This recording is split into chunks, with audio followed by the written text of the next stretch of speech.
Eu queria que você falou um pouquinho já do Gás do Povo, mas eu queria que você falasse um pouco do programa Pé de Meia. O que você acha disso? Você só quer que eu fale verdades inconvenientes. Isso é Vou verdade. falar, Pé ué. de Meia, o que você Um acha? lixo. Programa de retardado. Programa que é inimigo do bom aluno. O bom aluno estuda, não tem nenhum incentivo. Aí o aluno vagabundo que não ia pra aula, agora ganha uma grana só pra ir pra aula. E vou falar, fica lá na aula atrapalhando o aluno bom. Ou a gente tem que mudar, a gente tem que fazer o contrário. Sabe qual é o contrário? A gente tem inclusive um projeto de lei com o Guto na Alesp, que é um projeto revolucionário. E o Ítalo vai cuidar desse projeto lá quando for deputado estadual. Muito simples. Nós vamos fazer um provão todo ano. Faz um provão avaliando todas as séries do ensino público. Os alunos que tirarem as notas mais altas no provão, esses alunos, né, e de acordo com as notas também que eles tiram ao longo dos anos, eles podem receber um pequeno auxílio. Porque tá indo bem. O aluno que tá indo bem, significa que a família tá indo bem, significa que ele passa a ajudar a família dele estudando e tirando notas altas. Esses melhores alunos também vão ser direcionados para as melhores escolas da região deles. E aí, ao direcionar das escolas públicas os melhores alunos, eu não preciso dar cota mais para ninguém. Eu pego esse aluno e boto ele na melhor escola e ele compete em condições de igualdade com pessoas de classe média alta. Ele vai ter uma ascensão social e vai dar valor, né? Porque assim, querendo ou não, é um investimento. Não adianta você colocar em dinheiro para quem não dá valor. Exato. Simplesmente vai jogar no lixo. Não é uma baita política? Sim, é meritocracia. Exato, é meritocracia, em vez de pé de meia. Ah, não, dá uma grana aí, por quê? Porque sim. O que tá ensinando pra pessoa? Que, olha, você não precisa fazer nada, eu te dou um dinheiro. O Estado tá criando os incentivos perversos na cabeça das pessoas. É isso daí. Bom, vamos continuar aqui. Eu queria falar um pouquinho... a gente tá falando geral aqui. Eu queria falar um pouquinho do Missão. Só que antes, eu esqueci de falar isso no começo. Você no seu vídeo lá, você fala que você é cheia de coisas estranhas lá. Palestra estranha. Que você chamou o Henri Cristo para fazer uma palestra na faculdade. Tem bastante evento assim que você fez nesse período? Na faculdade, eu vou contar, ali na faculdade era uma época muito, muito criativa, muito doida. Então eu tinha montado um partido acadêmico na faculdade, a faculdade de Direito da USP ali na época.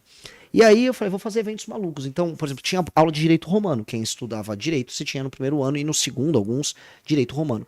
Então a gente resolveu fazer uma aula prática de Direito Romano. E íamos explicar como seria um julgamento, né, como funcionou o julgamento de acordo com Pilatos, com a legislação romana à época. E chamamos os professores de Direito Romano. E aí, para dar aluno e para bombar, chamamos o Henri Cristo ali. O Henri Cristo era um doidão, né? Ele estragou a parte acadêmica, mas foi um evento engraçado. A gente falou, por exemplo, existem direitos humanos, né? Existem humanos de primeira geração, sim, os de segunda geração, que envolvem igualdade, o terceira geração, que envolvem direitos difusos. E aí a gente falou, e os direitos humanos de quarta geração, que são direitos para extraterrestres? Criamos esse conceito e chamamos ufólogos. Então a gente fez eventos malucos na faculdade para discutir, mas isso foi uma parte de uma época divertida, eu era um aluno legal. Certo. Já deu uma descontraída, quando vai ficando meio pesado, eu já corto para outra, né? Pra não ficar muito nervoso, porque antes eu vou perguntar do quê? Você acha, voltando no assunto predileto seu, do Bolsonaro, você acha que tem que ter anistia? Eu acho que podemos ter anistia. Qual a diferença de temos ter anistia para podemos ter anistia? Eu acho que temos muitos assuntos mais importantes do que esse que precisam ser tratados no Brasil. Certo. Então, assim, num governo nosso, eu gostaria de anistiar pessoas que foram alvo de injustiças, especialmente pessoas que tiveram penas muito altas. Tem um problema nenhum nisso. Agora, entre isso ser o foco do meu governo no primeiro dia, ou prender e matar bandido que tá escravizando o brasileiro faccionado, eu vou focar em gastar meu capital político em prender e matar bandido. O Flávio, o Zema, eles ficam só falando, não, vou anistiar o Bolsonaro. Ora, nem falo do Bolsonaro. Os demais, aquelas pessoas que foram cativadas a cometer crimes pelo Bolsonaro, acho que algumas delas tiveram pena alta. E beleza, podemos discutir isso. Mas não é o primeiro tema que eu vou discutir. E nem tem que ser. E eu acho que o presidente que se eleger falando que esse é o tema mais importante, ele tá traindo o eleitor. Porque mais do que ter algumas pessoas que eram fãs do Bolsonaro sendo presas injustamente, vocês têm 23 milhões de brasileiros hoje que vivem sob o comando do crime organizado. O que é muito pior do que estar numa cadeia. Você viver numa área controlada pela favela, você sabe que sua filha, se for bonita, pode cair nos gostos de um traficante e ele simplesmente obrigar ela a ter relações com ele. Você sabe que você não tem o direito à própria casa, quem define isso é o traficante. Isso é muito pior. Só que, por curiosidade, eu não vejo esses bolsonaristas preocupados com essas pessoas. Eles não ligam pra isso. Eles simplesmente falam de outros assuntos. Certo. E eu falo desse assunto, porque esse é um assunto que de verdade que é importante para 23 milhões de pessoas. Certo. Eu estava verificando lá do Partido Missão, tem 7 propostas, e a primeira lá é guerra contra o crime organizado. E aí você fala abertamente lá que deveria matar matar ali as lideranças das organizações criminosas do Brasil. Queria que você falasse sobre essa sua proposta. É isso mesmo? Eu gostaria de matar eles, de verdade, eles têm que morrer. Eu acho que não tem salvação para um cara, por exemplo, que ordenou direto ou indiretamente a morte de milhares de brasileiros nos últimos anos. Só para você entender, morrem 30, 40 mil brasileiros todos os anos. Isso varia, isso vai flutuando, e outros tantos são desaparecidos. O desaparecido acaba quase sempre caindo na estatística do morto, depois de alguns anos. Pois bem, se você olhar, grande parte dessas mortes são causadas por conflitos entre facções. Ou seja, todo dia morre alguém no Brasil por ordem ou intermédio de uma liderança faccionada. Eu não quero recuperar esses caras. Eu acho o seguinte, nós temos que entrar nas favelas e em todos os lugares, inclusive nas cadeias, ocupadas por eles, e lugares que eles estejam ordenando e utilizando aquele espaço como uma espécie de quartel-general do crime, e entrar em combate com eles. Se o cara se entregar totalmente, de maneira muito submissa ao aparato estatal, a rota em São Paulo, ao BOPE no Rio, beleza, ele só vai preso pro resto da vida. Legal. Agora, se ele esboçar uma reação, muitos tiros no peito do cara pro cara nunca mais respirar. É isso. Esses homens são demônios. Esses demônios já geraram muito mal. Quantas pessoas ficaram sem dormir nos últimos anos por causa desses caras? Quantas famílias não foram destruídas? Quantas pessoas não perderam um pai de família porque um vagabundo colocou uma arma na cabeça e atirou na cabeça dele? Quantas moças não ficaram traumatizadas por serem estupradas por esses traficantes? Isso acontece nas favelas todos os dias no Brasil. Essas coisas são recorrentes e a gente aceita. Nós precisamos prender. E se possível, eu não tenho... Acho o seguinte, eu sou cristão, mas se eu for pro inferno por essas atitudes, que pelo menos, né, alguém vá pro inferno fazendo algo bom, tá? O lance é o seguinte, eu vou mandar esses caras pro julgamento final, e aí decidam se eles antes de morrerem se arrependeram dos crimes que eles cometeram na vida deles, tá? Eu só vou acelerar o processo. Certo. Você com esse discurso, recebe muita ameaça? Pelo amor de Deus, assim, eu tô tendo que andar com segurança. Lá no Ceará, nós, durante a viagem, começamos a receber ameaças nas cidades que nós estávamos. É que a gente assume alguns riscos, né? A gente foi numa cidade chamada Santa Quitéria, que é controlada pelo Comando Vermelho. O Comando Vermelho basicamente ajudou o prefeito a se eleger. E aí nós tivemos a incrível ideia de ir lá e entrar na prefeitura para questionar ele sobre a relação com o Comando Vermelho. E aí as ameaças começaram a chegar em escala industrial. Então, assim, são muitas ameaças. Eu fico imaginando, igual você tá falando aí, eu imagino, você falou que a sua mãe ficou feliz quando viu seu nome lá na Record. Uhum. E agora, com esse monte de ameaça assim, imagina o desespero que fica a família nisso. Porque, querendo ou não, vai acabar respingando. Você não fica preocupado também? Fico. É a minha única preocupação. Minha mãe, meu pai, meu irmão, meu sobrinho, a esposa do meu irmão, e minha irmã e minha sobrinha. Só. São eles ali. Porque o resto, a gente tá na luta política junto e a gente sabe o risco que a gente corre. A gente escolheu correr risco, essas pessoas não escolheram. A família do Ítalo não escolheu o risco. Então por isso que é muito sujo quando atacam família. E assim, eu fico preocupado. Os meus, a gente tá aqui na rádio hoje, os meus irmãos que estão nessa guerra conosco, a gente sabe que, a gente tá pelo risco e um vai pelo outro, mas as famílias não escolhem isso. Então as famílias sofrem muito. E a gente tem que proteger e é isso. Agora, sim, se você quiser entrar pra história fazendo o que é certo, você vai correr risco e faz parte. Não tem como fugir. Certo. Outra proposta que tem lá é a desfavelização. Queria que você falasse sobre isso. O que você pretende fazer? Favela, tem muita favela no Brasil. O que você pretende fazer você sendo presidente do Brasil? Muito simples. Nós temos que ter um plano de infraestrutura para tornar as favelas bairro. Primeira coisa é mudar a mentalidade, né? A gente sabe que boa parte da cultura abjeta que torna o Brasil um lugar ruim de se viver, infelizmente nasce nas favelas. Por quê? Porque a favela não tem presença do Estado. Se não tem presença do Estado, não tem educação. Se não tem educação, o crime se torna poderoso. Não tem lei, o crime manda. E aí o crime cria a própria cultura. Nesse tipo de cultura, a mulher é sempre um pedaço de carne que tem que ficar rebolando. E o homem tá sempre segurando uma arma.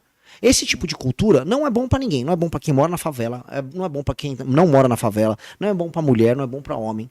Ou seja, a gente só vê, vamos dizer, uma anomalia. Então essa cultura tem que ser combatida e a estrutura tem que ser combatida. Primeiro, entrando nas favelas, tirando o crime organizado, matando as lideranças do crime organizado, colocando a bandeira do Brasil ali, falando o Brasil manda nesse lugar.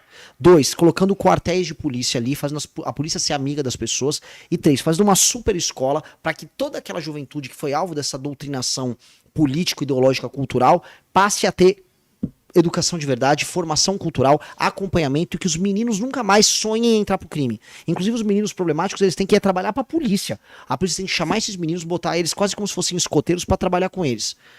Aí vem o processo de urbanização. urbanizar essas favelas, criar bairros nessas favelas e com um orçamento de 900 bi mais correção ao longo de 10 anos, a gente resolve todas as favelas do Brasil. Esse é o nosso plano. E aí com esse plano nós vamos fazer algo que o Brasil nunca deveria ter aceito, que é se tornar um país sem, quer dizer, algo que o Brasil nunca deveria ter permitido antes, que é ser um país sem favela. Eu vou para um país de primeiro mundo, eu não vejo favela. Eu vou para a Argentina, quando você tem uma favela, um negocinho aqui ali. O Brasil é todo cheio de favela. A gente aceita, a gente acha que é natural. Não deve ser natural. O Brasil não pode ter favela. Quem defende favela é...